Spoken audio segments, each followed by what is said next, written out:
Hi friends.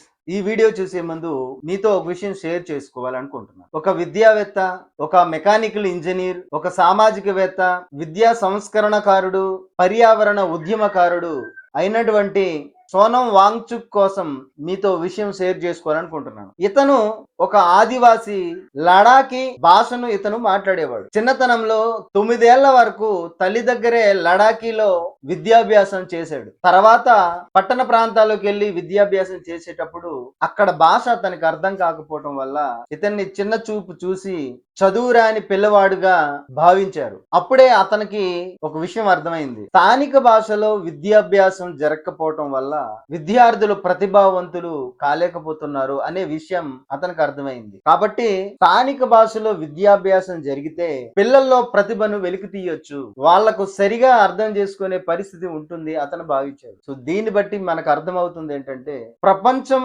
Sonam Wangchuk పైకి చూస్తున్నప్పుడు అతను ఒక గిరిజనుడుగా తన భాష అయినటువంటి లడాకిని మరిచిపోని వ్యక్తిగా మనకు కనిపిస్తున్నాడు. మనము కూడా ఒక సవర గిరిజనుడిగా అలాంటి విద్యావంతులే, సంస్కరణ వ్యక్తులే తమ గిరిజన భాష అయినటువంటి లడాకిని మర్చిపోకుండా ఉన్నారు అంటే మరి మనము మన సవర భాషను ఎందుకు మర్చిపోతున్నాము అనే ఒక ఉద్దేశంతో సవర భాషను మాట్లాడాలి, సవర భాషను నేర్పించాలి, తమ తరాల వారికి, తర్వాత తరాల వారికి నేర్పించాలనే ఒక ఉద్దేశంతో ఈ పాటను చేయడం జరుగుతుంది. ఈ పాటను వినండి, అనేక మందికి షేర్ చేసి సౌర భాష ఉనికిని కాపాడాలని మిమ్మల్ని అందరినీ కోరుకుంటున్నాను. Thank you so much.